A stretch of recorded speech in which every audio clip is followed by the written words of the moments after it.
በስመ አብ ወወልድ ወመንፈስ ቅዱስ አሃዱ አምላክ አሜን። የአስተርእዮ አንድ ቤተሰቦች እንደምን አላችሁ? እንደምን ቆያችሁ? በያላችሁበት ሰላም እግዚአብሔር ይብዛላችሁ። የሰላም አምላክ ልዑል እግዚአብሔር ስለዚች ዕለትና ሰዓት ክብርና ምስጋና ለእርሱ ይሁን። እንግዲህ ለእግዚአብሔር ተገዙ፣ ዲያብሎስን ግን ተቃወሙ፣ ከእናንተም ይሸሻል።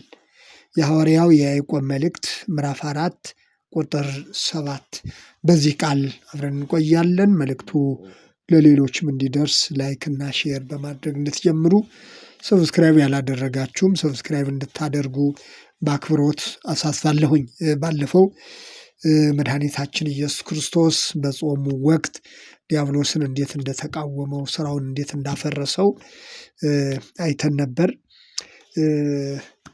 ዛሬ ደግሞ እኔና እናንተ ዲያብሎስን እንዲሁም ስራውን ማፍረስ የምንችለውና የዲያብሎስን ኃይል በእኛ ላይ ስልጣን እንዳይኖረው እንዴት መቃወም እንዳለብን ሐዋርያው ያዕቆብ በመልእክቱ ላይ የገለጸውን መነሻ አድርገን አብረን እንቆያለን።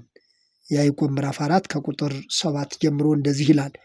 እንግዲህ ለእግዚአብሔር ተገዙ፣ ዲያብሎስን ግን ተቃወሙ፣ ከእናንተም ይሸሻል። ወደ እግዚአብሔር ቅረቡ፣ ወደ እናንተም ይቀርባል። እናንተ ኃጢአተኞች እጆቻችሁን አንጹ፣ ሁለት ሐሳብም ያላችሁ እናንተ ልባችሁን አጥሩ። ተጨነቁና ዘኑ፣ አልቅሱም። ሳቃችሁ ወደ ሐዘን፣ ደስታችሁም ወደ ትካዜ ይለወጥ። በጌታ ፊት ራሳችሁን አዋርዱ፣ ከፍ ከፍም ያደርጋችኋል ይላል። በተለይ በዚህ የጾም ወቅት ማድረግ የሚገባንን ሁሉ ቃሉ ያስተምረናል፣ ይነግረናል። በዚህ ክፍል ላይ እሺ ወይም እምቢ ስለማለት የተነገሩትን ሁለት ወሳኝ ነጥቦች መገንዘብ ያስፈልጋል። አዎ ለእግዚአብሔር ተገዙ፣ ዲያብሎስን ግን ተቃወሙት። ዲያብሎስን እምቢ በሉ ነው።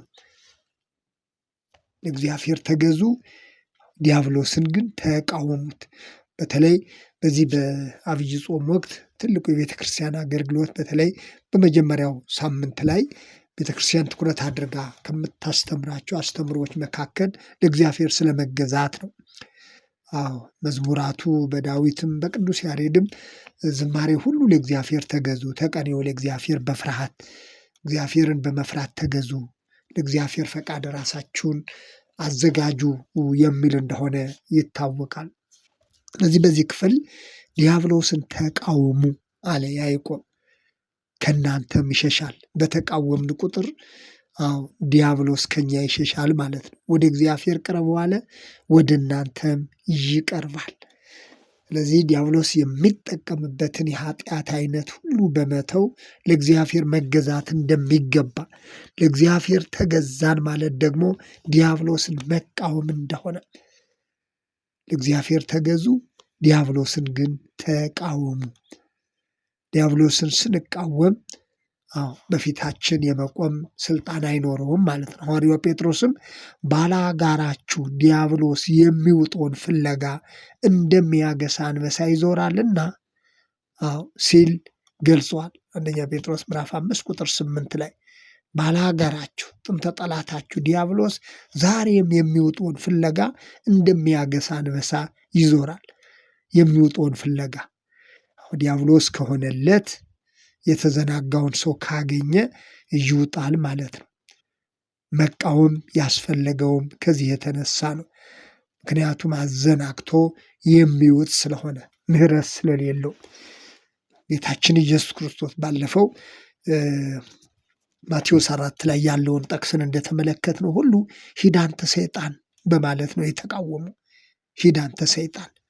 ስለዚህ ዛሬም ዲያብሎስን መቃወም ማለት ሂድ አንተ ሰይጣን በማለት ክርስቶስ በዚህ ቃል እንዳሸነፈው ዛሬም በጾማችን ወቅት ሕይወታችንን ለእግዚአብሔር በማስገዛት ዲያብሎስን ግን በመቃወም መሆን እንደሚገባው ነው። የመጀመሪያዎቹን ሰዎች ታሪክ ባለፈውም በጨረፍታ አንስተናል። እባብ በተባለው ዲያብሎስ አማካኝነት ከዛፉ ፍሬ ብትበሉ ሞትን አትሞቱም የሚለውን የሽንገላ ቃል በመስማት ነበር ሔዋን የተታለለችው። እንዲያውም ዓይኖቻችሁ እንዲከፈቱ እንደ እግዚአብሔር መልካሙንና ክፉን የምታውቁ እንዳትሆኑ እግዚአብሔር ስለሚያውቅ ነው በማለት በእግዚአብሔር ስራ ላይ ጥላሸት በመቀባት ይህንን ክፉ ሐሳብ ለሔዋን ባቀረበላት ጊዜ ሔዋን ግን መቃወም አልቻለችም። በሐሳቡ ተስማምታ በላች፣ አዳምንም አበላችው። ሁለቱም እንግዲህ የሞትን ሞት ሞቱ፣ በስጋም በነፍስም ሞቱ። ጊዜ እንደምንማረው ለምን መቃወም ስላልቻሉ ማለት ነው። ቢቃወሙ ኑሮ እንዲህ አይነቱ ኪሳራ ወይም ውርደት ያላቸውን የማጣት እግዚአብሔርን የማጣት ሞት የሚባለውን ወደ ሰው ልጆች ሁሉ የደረሰውን ሞት ባልተቀበሉም ነበር። እንኳንስ እንደ እግዚአብሔር ሊሆኑ እባብ እንደተናገረው ዲያብሎስ እንደተናገረው ቢሆን ኑሮ እንኳንስ እንደ እግዚአብሔር ሊሆኑ ያላቸውን ጭምር ነው ዲያብሎስ ያሳጣቸው። ስለዚህ የዲያብሎስን ክፉ ሐሳብ አለመቃወም ያለንን ሁሉ ያሳጣናል።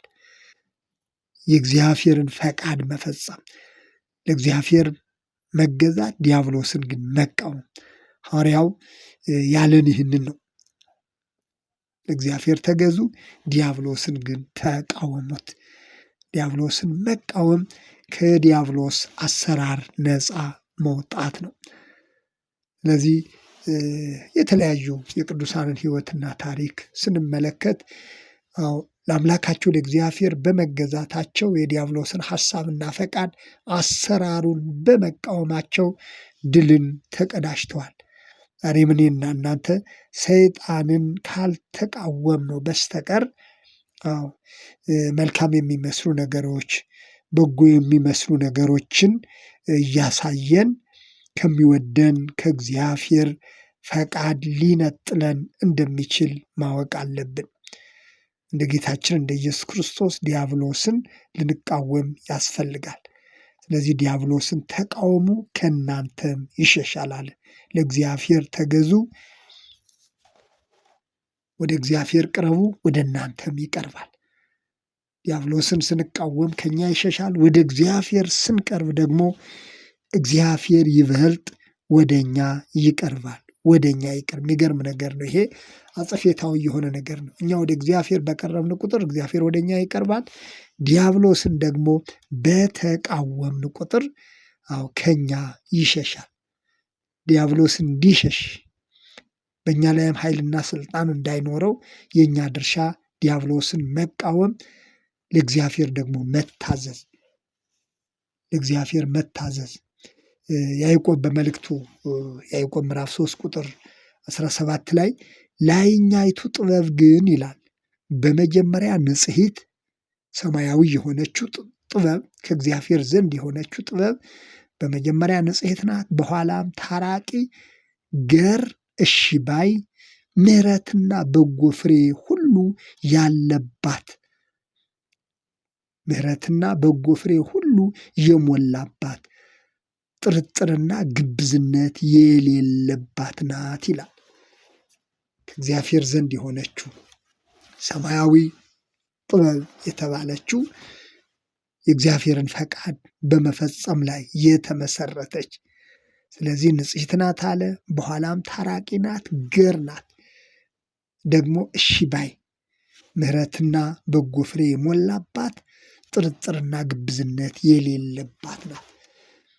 ከሰማይ የሆነችው ከእግዚአብሔር ዘንድ የሆነችው ይህች ትልቋ ጥበብ እግዚአብሔርን በመታዘዝ የእግዚአብሔርን ፈቃድ በመፈጸም እርሱን በመፍራት ላይ የተመሰረተች ግብዝነት የሌለባት ናት። ስለዚህ ሐዋርያው ያዕቆብ በዚህ ክፍል ላይ በዋናነት ያነሳውን ሁልጊዜም በአእምሯችን ልናኖረው ይገባል። ለእግዚአብሔር ተገዙ፣ ዲያብሎስን ግን ተቃወሙ፣ ከእናንተም ይሸሻል። ከኛ የሚሸሸው ስንቃወመው ነው እንጂ የእርሱ ሐሳብ የፈቃዱ ባሪያና ተገዢ ከሆን ዲያብሎስ መቼም ቢሆን ያው ምሕረት የለውም። ዲያብሎስን ተቃውሙት ከእናንተም ይሸሻል። ወደ እግዚአብሔር ቅረቡ፣ ወደ እናንተም ይቀርባል። ወደ እናንተም ይቀርባል። ቀጠለና ሰይጣን የሚጠቀምበትን ዲያብሎስ የሚጠቀምባቸውን ሁኔታዎች ደግሞ ሲገልጽ እናንተ ኃጢአተኞች እጆቻችሁን አንጹ፣ ሁለት ሐሳብም ያለባችሁ እናንተ ልባችሁን አጥሩ። ይሄ እዚህ ላይ የተገለጸው ጉዳይ ዲያብሎስ የሚጠቀምብን መንገድ ስለሆነ ነው። ኃጢአቱን ሳ ካልገባ ልቡን ካላጠራ ዲያብሎስ የድርጅቱ የፍላጎቱ መጠቀሚያ ያደርጋል። ይልቁንም ምን አለ? ተጨነቁ፣ እዘኑ፣ አልቅሱም፣ ሳቃችሁ ወደ ሐዘን፣ ደስታችሁም ወደ ትካዜ ይለወጥ። በጌታ ፊት ራሳችሁን አዋርዱ፣ ከፍ ከፍም ያደርጋችኋል። በጌታ ፊት ራስን ማዋረድ፣ ራስን ዝቅ ማድረግ ከእርሱ ዘንድ የሆነውን ከፍታ ከእርሱ ዘንድ የሆነውን በረከት የምናገኝበት የጠላትን ሐሳብና ስራ ሁሉ የምናፈርስበት እንደሆነ ሐዋርያው ያዕቆብ በመልእክቱ ይህንን አስቀምጠዋል። ስለዚህ ዛሬ እያንዳንዳችን ዲያብሎስን በልዩ ልዩ መንገድ በእኛ ሕይወት ውስጥ ኃይልና ስልጣን ሊጠቀምብን የሚፈልግበትን አሰራር ሁሉ በመቃወም ልናሳፍረው ይገባል። ለእግዚአብሔር እሺ በማለት ዲያብሎስን ደግሞ በመቃወም የዲያብሎስን ስራ ማፍረስ ይገባል።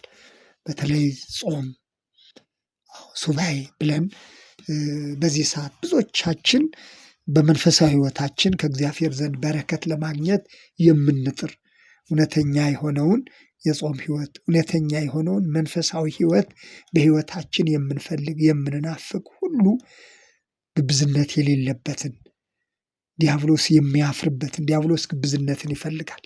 ዲያብሎስ አስመሳይ መሆንን ይፈልጋል።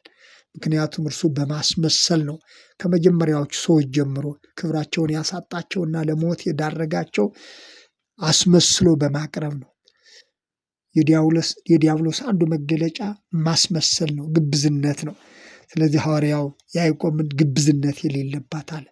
ስለዚህ የዲያብሎስን ግብዝነት የዲያብሎስን ስውር አካሄድ ሁሉ መቃወምና እንደ አንድ እውነተኛ ክርስቲያን ቃሉ ምን እንደሚል አውቀን ተገንዝበን ዕለት ዕለት ዲያብሎስን መቃወም፣ ዕለት ዕለት ደግሞ ወደ እግዚአብሔር መቅረብ ይገባናል። ወደ እርሱ ስንቀርብ እርሱ ደግሞ ወደ እኛ ይቀርባል ማለት ነው። አምላካችን እግዚአብሔር ክብርና ምስጋና ለእርሱ ይሁን።